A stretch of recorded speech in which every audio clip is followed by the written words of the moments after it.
নমস্কার বন্ধুরা, আমি শুভাশিস সংবাদ সোচ্চারে আপনাদের স্বাগত।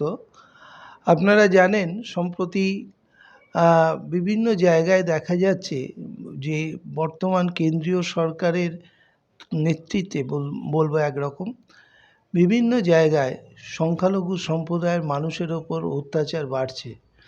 সম্প্রতি আমরা দেখেছি যে দিল্লির মেহুলি এলাকায় সংখ্যালঘু সম্প্রদায়ের মুসলিম সম্প্রদায় তাদের মসজিদ, তাদের মাদ্রাসা ভেঙে গুঁড়িয়ে দেওয়া হয়েছে, এমনকি কবরস্থান পর্যন্ত ছাড়া হয়নি। স্বাভাবিকভাবেই এই ঘটনায় সারা দেশ জুড়ে চাঞ্চল্য ছড়িয়েছে।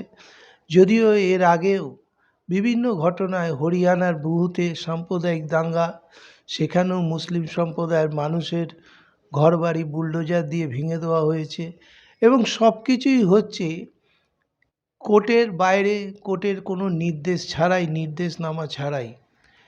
পাশাপাশি আরও একটা জিনিস যেটা আরও বেশি করে চিন্তা বাড়িয়েছে, সেটা হচ্ছে যে বর্তমান বিচার ব্যবস্থার বিরুদ্ধেও কিন্তু এই পক্ষপাতিত্বের একটা অভিযোগের আঙুল উঠতে শুরু করেছে। দেখা যাচ্ছে জ্ঞানবাপী মসজিদে আবার নতুন করে পূজা অর্চনার নামে সেই মসজিদকে ধ্বংস করে দেওয়ার আবার একটা চেষ্টা শুরু হয়েছে, যাতেই সিলমোহর দিয়েছে সম্প্রতি এলাহাবাদ হাইকোর্ট।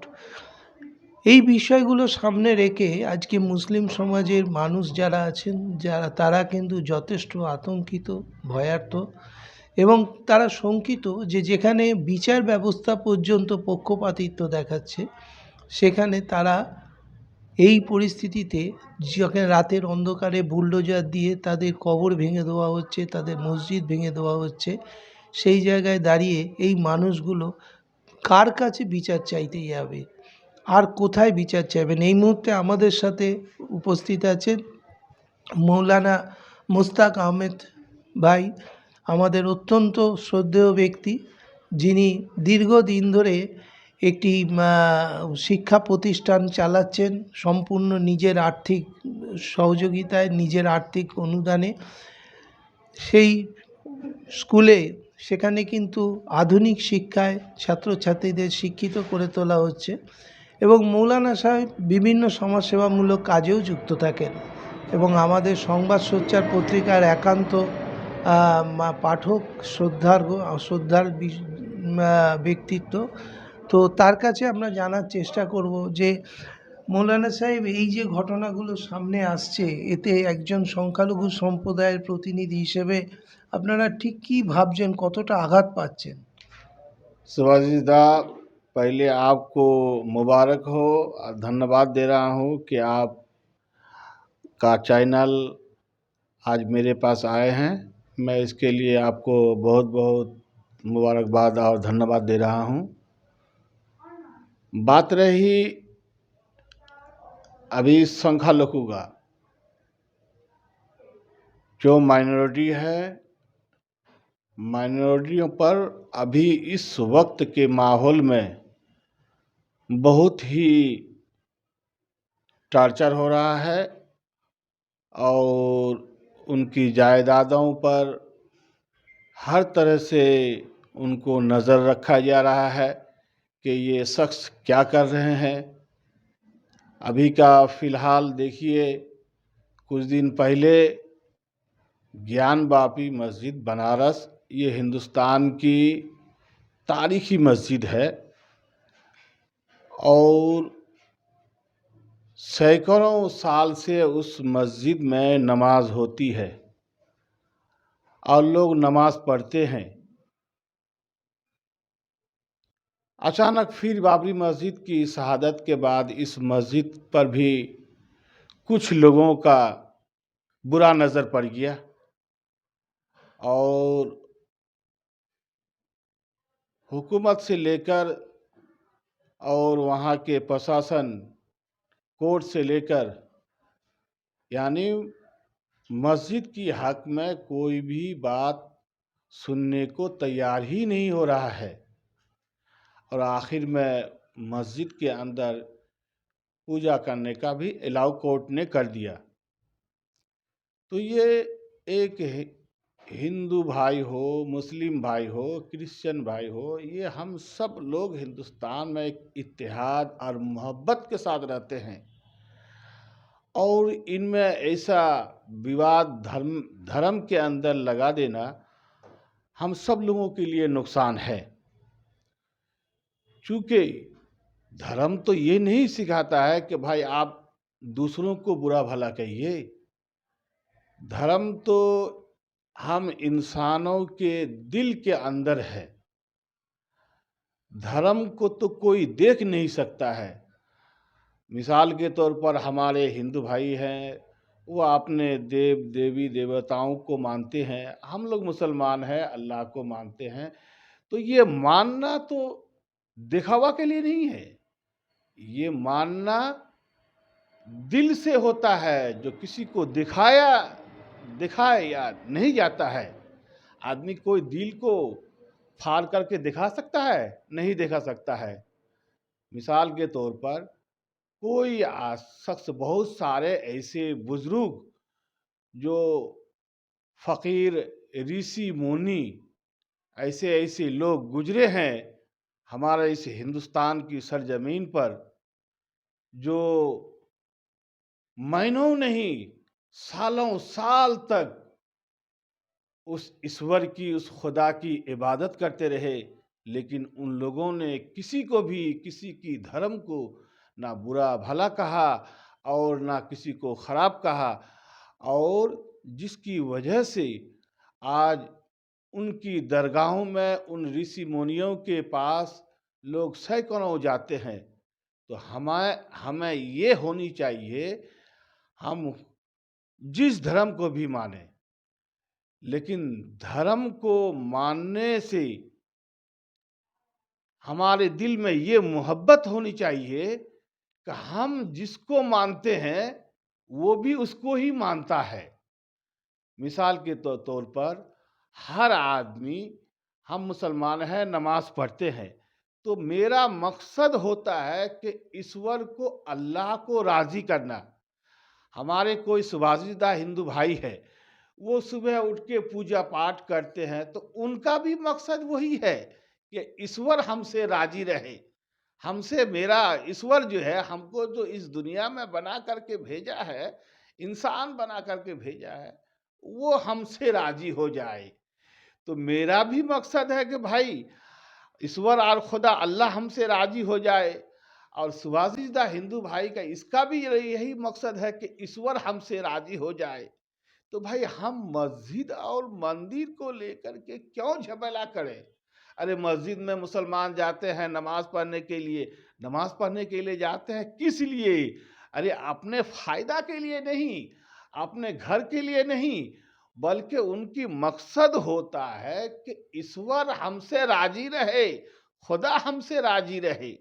इसी तरीके पर कोई हिंदू भाई भी अगर मंदिर में पूजा करने के लिए जाते हैं, तो उनका भी वही मकसद होता है कि ईश्वर हमसे राजी रहे, हमारे मरने के बाद हमको स्वर्ग में जगह मिले। जैसे मुसलमान हम लोग कहते हैं कि भाई मरने के बाद हमको जन्नत मिले, तो हिंदू भाई बोल रहे हैं कि भाई हमारे मरने के बाद हमारे आत्मा को, हमारे रूह को स्वर्ग में जगह मिली। तो फिर हम लोग दुनिया में काहे को और मस्जिद और मंदिर को लेकर के आपस में मारामारी और एक दूसरे को बुरा भला कहे। भाई तुम मुसलमान है, तुम अपने मस्जिद में अच्छा से नमाज पढ़ो, हम हिंदू है, हम हिंदू भाई है, हम मस्जिद मंदिर में आराम से हम पूजा पाठ करेंगे। तुम भी ईश्वर को राजी रखो, हम भी ईश्वर को राजी रखते हैं। अगर हम सब लोग भी ईश्वर को राजी हम लोगों का हो जाए, ईश्वर अगर हमसे राजी हो जाए, अल्लाह अगर राजी हो जाए, तो हमारी तरक्की होगी, हमारी देश की तरक्की होगी, हमारे आने वाले बाल बच्चों के लिए अच्छा होगा। तो इसीलिए हम मुसलमान भाइयों को भी चाहिए, हम हिंदू भाइयों को भी चाहिए कि मजहब के लेकर के आपस में इत्तेहाद को ना बर्बाद करें। मजहब को लेकर के हमेशा प्यार व मोहब्बत रखें। भाइयों, आप हमारे कलकत्ता में जब दुर्गा पूजा होता है, तो यहाँ के हिंदू भाई भी, मुसलमान भाई भी, हर जगह जो जैसा जहाँ की आबादी आबादी है, रहते हैं लोग, आपस में मेल मोहब्बत के साथ खुशी के साथ उस त्यौहार को मनाते हैं। मुसलमान लोग भी जब ईद या कुर्बानी का वक्त होता है, हिंदू भाई भी एक दूसरे को तोहफा देते हैं, एक दूसरे के साथ इत्तेहाद और मोहब्बत के साथ रहते हैं। तो फिर हमें चाहिए कि इस इत्तेहाद और इस मोहब्बत को ना गवाएं। हम इंसान हैं, इंसान को अल्लाह ने, ईश्वर ने जितने भी इस दुनिया में चीज पैदा हुआ है, पहाड़, जमीन, आपको परिंदा, दरिंदा, जानवर, जितने भी चीज है, सबसे उम्दा वो आला और सबसे अहम मखलूक में से हम इंसान हैं। ये काला भी है तो वो भी खूबसूरत है, ये गोरा है तो वो भी खूबसूरत है, एक लंगड़ा है तो वो भी खूबसूरत है। इनके सामने में किसी को भी आप साथ ला नहीं सकते हैं। इतना हमारा इंसान का मकाम, इतना मर्तबा अच्छा अल्लाह ने, ईश्वर ने बना करके हमें इस दुनिया में भेजा है। तो हमारा काम भी यही होनी चाहिए कि हम अच्छा काम करें, लोगों के आने वाले नस्लों के लिए एक यादगार काम करें कि फला आदमी फला अच्छा काम किया है। ऐसा ना हो एक इंसान आप हम सब लोगों के सामने जो अच्छा काम करता है, तो सब उनके लिए रोत जब उसका इंतकाल का वक्त हो जाता है, वो मर जाता है, तो सब उनके लिए आंसू बहाते हैं। और एक ऐसा शख्स है जो मरने के बाद उनको सभी लोग, बहुत सारे लोग कहता है ये अच्छा हुआ, ये दुनिया में सब लोगों को परेशान करता था, इसका मर जाना बेहतर था। तो ऐसा मत कीजिए। हम सब लोगों को, हिंदू हो, मुस्लिम हो, सिख हो, ईसाई हो, क्रिश्चियन हो, हम आपस में इत्तेहाद और मोहब्बत और भाईचारगी के साथ हम सब अपना वक्त को गुजारें। हम इस दुनिया में चंद दिन के रहने के लिए आए हैं भाई। अब ये मत समझिए कि हमको यहाँ पर रहना है और हम ही इसका मालिक है। अरे मालिक आप भी नहीं है, हम भी नहीं है, कोई मालिक नहीं है। दुनिया को जिसने बनाया है वही मालिक है। हम तो चंद दिन का सफर में है और चंद दिन गुजर जाएगा, फिर हमको इस दुनिया से चले जाना पड़ेगा, हम सबों को चले जाना पड़ेगा। आपने देखा हम लोगों से पहले कितने लाखों नहीं, अरबों नहीं, खरबों लोग इस जमीन पर, इस दुनिया में आया। बादशाह, राजा, महाराजा और आपको बड़े बड़े वैज्ञानिक, साइंसदां, आज सबका हसर वही है जो मिट्टी में मिला हुआ है। हम मुसलमान हैं तो उसको मिट्टी में गाड़ देते, दफन कर देते हैं। हिंदू भाई है तो आग में जला देते हैं, उनका कहानी ख़त्म हो जाता है। तो हम लोगों का भी कहानी ख़त्म हो जाएगा। हम लोगों से पहले जो आने वाला, बाद में जो आने वाला है, वो इंतज़ार कर रहा है कि भाई तुम लोग जल्दी चलो, हम लोग आएंगे। तो भाई आपस में काहे को ना इत्तेफाकी और दुश्मनी करेंगे। आपस में हम हिंदू भाई हैं तो हम मुसलमान भाई हैं। अब आपने आराम से पूजा पाठ किए, हम मुसलमान हैं तो हम भी नमाज पढ़े, हमारा भी मकसद हो अलगर्जा, हमारा हम सब इंसानों का एक ही मकसद है कि हम लोग ऊपर वाला को, अल्लाह को राजी रखें, ईश्वर को राजी रखें। आप भी सुबह जाकर के, सुबह नहा धोआ करके पूजा पाठ किए, मुसलमान भी सुबह जाकर के नमाज पढ़े। यही हम लोगों का इरादा है, यही हम लोगों को करना चाहिए। हम सबका मकसद यही है कि ईश्वर अल्लाह हम सब लोगों से राजी रहे।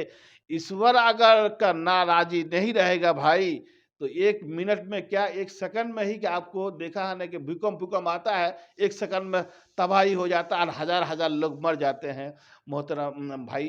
तो इसीलिए मैं आप हिंदू भाइयों से भी, मुसलमान भाइयों से भी, हर भाइयों से, माँ बहन भाई, सब लोगों से मेरी गुजारिश है कि आप लोग मोहब्बत को मत छोड़िए, मोहब्बत के साथ रहिए, एक दूसरे के साथ आपस में मोहब्बत, मिल मोहब्बत से रहिए। देखते हैं बाजार में हिंदू भाई का भी दुकान है, मुसलमान भाई की दुकान पे है, हिंदू भाई का भी क्या कार्य है, आपको कंपनी है, मुस्लिम भाई का भी कंपनी में है। लेकिन जब बस में जाते हैं, ट्रेन में जाते हैं, कितने प्यार मोहब्बत से जाते हैं, एक दूसरे के माल खरीदते हैं। तो फिर ये मस्जिद मंदिर को लेकर के हम क्यों झमेला करें? अरे भाई जो जहाँ है उसको वहीं पर रहने दो। आप मुसलमान हैं तो आप जा भाई नमाज पढ़ो, लेकिन नमाज पढ़ो। आप हिंदू भाई हैं तो आप भी पूजा किए, मंदिर में जाकर हर दिन पूजा किए। नहीं तो हम लोगों के दिलों के अंदर एक ना इत्तेफाकी पैदा हो जाएगा। अगर ईश्वर को मानेंगे तो हमारा दिल साफ रहेगा, हम एक दूसरे की एहतराम करेंगे, हम एक दूसरे के साथ मिल व मोहब्बत के साथ रहेंगे। देखिए, हिंदुस्तान में बहुत सारा लोग हैं, लगभग तकरीबन 140 करोड़ इस हिंदुस्तान में हम हिंदुस्तानी बसाबस करते हैं। लेकिन हम सब लोगों के लिए हमें दुआ करनी चाहिए, हमें प्रार्थना करनी चाहिए कि सब लोग अमन के साथ रहें, सब लोग सुकून के साथ रहें। हमारे जो बड़े-बड़े रहबर हैं और उन रहबरों को भी, जो रहबर का मतलब जो हमारे नेता लोग हैं, उन नेता भाइयों को भी ये चाहिए कि जो जहाँ का नेता हो, जिस जगह का हो, वो अपने एरिया के लोगों को हमेशा ही आपस में ना बाँटें, आपस में ना तफ़र्रुक़ा करें, बल्कि सब लोगों को बोले, सब लोगों की तरक्की के बारे में सोचें और सब लोगों को इत्तेहाद और मोहब्बत के साथ हमारे हिंदुस्तान को तरक्की करने के लिए आगे बढ़ें। इसी में हिंदुस्तान की खूबसूरती है, इसी में हिंदुस्तान हम सब लोगों के लिए अच्छा है, इसी में हमारे आने वाला नस्ल जो है, वो आराम से इस हिंदुस्तान को और भी तरक्की कर सकते हैं। एक भी क्वेश्चन आपको करते हैं। ये राम मंदिर निर्माण होने का बाद, राम लाला प्रतिष्ठा हो जाने का बाद 22 जनवरी हो गया, तो बाबरी मस्जिद ध्वंस करके उसको गिरा करके तब हुआ। दूसरा बार ये ज्ञानवापी मस्जिद लेकर के ये लोग पड़ा हुआ है। और जब कोर्ट में जाते हैं, अब लोग जब कोर्ट में जाते हैं तो कोर्ट कोई बात नहीं सुनता है। तो इसी जगह में खड़ा हो करके आप लोग कैसे आपका धर्म, आपका जमीन, आपका सब कुछ रक्षा कीजिएगा? आप कहाँ पर जाइएगा? आदमी तो लास्ट कोर्ट में जाता है ना, जब पुलिस का बात नहीं सुनता है, जब प्रशासन हिल जाता है, प्रशासन नहीं सुनता है, तो लास्ट जो भरोसा है आपका कोर्ट में जाने का। सेकंड, वहाँ पर जाकर के भी आप देखते हैं, ये सुप्रीम कोर्ट वर्डिक्ट दे देता है, भावना का ऊपर दे देता है। कोई वो वहाँ पर हिस्ट्री नहीं है, कोई डॉक्यूमेंट्स नहीं है, कोई एविडेंस नहीं है, भावना चिंता का ऊपर वो राय दे देते। जैसे ज्ञानवापी मस्जिद में भी ऐसा इलाहाबाद हाई कोर्ट दे दिया। तो इसी जगह में खड़ा होकर के आप लोग क्या मैसेज दीजिएगा? आपका जो ये जो है युवा जो लोग है, जो आने वाला पीढ़िया है, क्या क्या मैसेज दीजिएगा उन लोग के लिए? देखिए समझदा, कोर्ट इस वक्त जो है एक ऐसी हुकूमत के मातहत में चल रही है, सेंटर में, जो वहाँ के माननीय जजमेंट है, उन लोगों के अंदर भी कुछ मजबूरी की वजह से कुछ कुछ फैसला देना पड़ता है। अब बाकी रही हम मुसलमान लोग, अगर हमारे मुसलमानों के अंदर हम अगर कुछ आपस में होता है तो थाना में जाते हैं, थाना में भी हमारी बात सुनवाई नहीं होती है। किसी बड़े रहबर नेता के पास जाते हैं, वो लोग भी नहीं हमारी बातों पर ख्याल देता है। आखिर में कोर्ट जाते हैं तो कोर्ट से भी नाउम्मीद हो जाते हैं। तो अब हम लोग क्या करें?